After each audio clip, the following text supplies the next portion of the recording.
Thank you for joining me for a second week of All Things Barndominiums, your answers to all the questions. Today I have with me Miss Desiree Jenkins with Stride Mortgage. Yes. Who better than come to than the source herself? It's for your lending questions and the answers to them. One thing being, I have a lot of people asking me this, where do they start? Yeah, so the starting point is really to apply, which you can do so at jenkinsmortgageteam.net. So the very first thing that I tell people is to apply. Then I tell them to go out and get their plans and their specs together and their cost estimate. And the reason for that is you need to know how much it's going to cost you to build. And definitely in this market where the cost of things are constantly going up and things like that, you want to definitely plan for the worst and hope for the best. Yeah. On that, and I've had people ask, and I ran into it myself with building. We had to go through the same process, find our design builder. But the problem I ran into, and I've had other people run into, is whenever you go in for your design plans, they only give you a certain amount of shots at it. I think there's 3, and that's it. And you start, whatever size you start with, that's the size you start with. So in situations like that, because those plans, $1,800, $2,000 and plus. Wow. I didn't even know that. Yeah, it's kind of expensive. Yeah. And I've had people say, and myself, is there a way to find out what you can be approved for so that way you know what size to start at? Absolutely. So that's why I say to apply first, so that way you can get pre-approved for the maximum amount that you could potentially build for. Great. And then you move from there. So that way you know, like, am I looking at a 1,500 square foot house or a 3,000 square foot house? I mean, that all plays a huge role in the end cost. And that is so good to know. And I've heard people, I'm joined the Barndominium groups, and I've had people kind of duke it out about who was right and who was wrong, and you have to get your plans first, and no you don't. So here we are. Yes. The lender herself. You don't have to go that way. There are options, and that's why it's really important to just get a hold of your local mortgage lender or Desiree herself and let her walk you through those steps. So once you have, what does the down payment look like? Is it always 20%? Is there anything that they could have to put towards the down payment? Absolutely. So one thing is if you already own the land, that is considered equity. So if you already own the dirt, that's immediate equity in your transaction. And so another thing is you don't have to, we actually loan up to 85% here at Jenkins Mortgage Team. So we can do up to 85% just right off the cuff. And that's really important to take note. When she says 85%, she said it in a shocking way because a lot of mortgage lenders or agencies, institutions will only go up to 80%.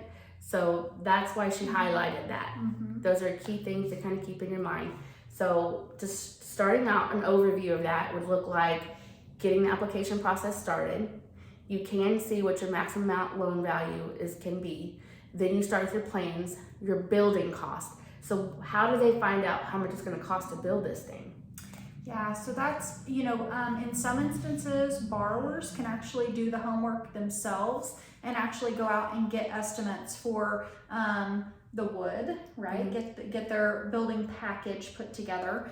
So they could go to a local company if they're here. Stillwater Building Center or Hughes Lumber can help you with that as far as all of your building costs, what those are going to be, because they're kind of your one-stop shop for all your building and material needs. Yes. And so with building kits, you want to make sure that whenever you're looking for the your building package, all the metal and the beams and things like that, ask around, get reviews. I know here in Stillwater, the Stillwater Railroad Yard is really good. Yes. I trust them. That a lot of the salespeople, they used to build these homes, so they know exactly what's going to be included in that package, which takes a lot of the pressure off of you. I know Oklahoma Home Center in Guthrie is another really good lumber package place that you can get quotes from too. Those are great options. Yeah, those are. So are Barndominiums considered a traditional build? They are. So a few years ago, I would say maybe within the last 5 years, they've become so common that they're actually like a traditional stick-built house. Now, one thing to think about is there's a difference between a barndominium, a barn house, and a shop house. So I just want to highlight that a little bit because barndominiums, that is really just a house. There is no shop on it, there is no barn on it. It's just literally a metal home, that's it. And so one thing to think about is if you're wanting to build a shop house, the house portion, so the living quarters, needs to be 51% of the overall square footage of the entire project.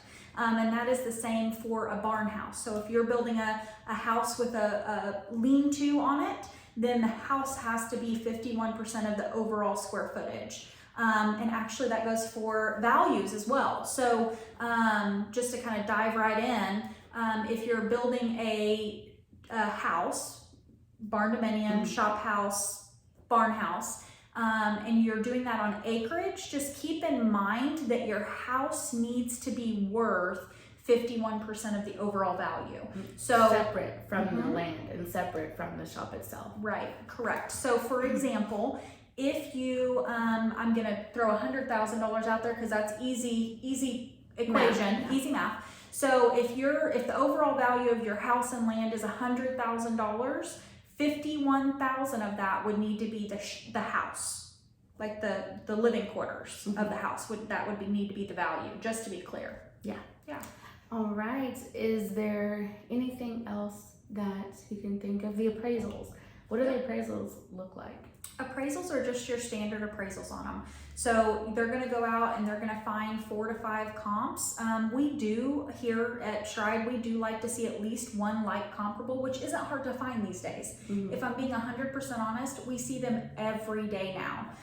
Because they've become so common, because people are seeing, well, I don't care if it's a vinyl siding house or a metal siding house, like it's all the same to them. And so the only thing is they like to see one like comp. Everything else can be a standard stick-built house.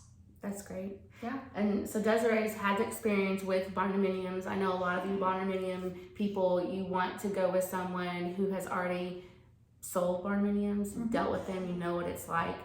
Desiree's had that experience. Yes. So next week, we are going to talk about insurance agencies, and we're going to have you put all your questions of what kind of information you want to know about insurance agents, go ahead and put that on there now. So that way I know what questions to ask her. We're going to have another from the source next week. Thank you so much, Desiree, for joining us. Don't forget to like and subscribe to this channel so you can get notifications when new videos come up.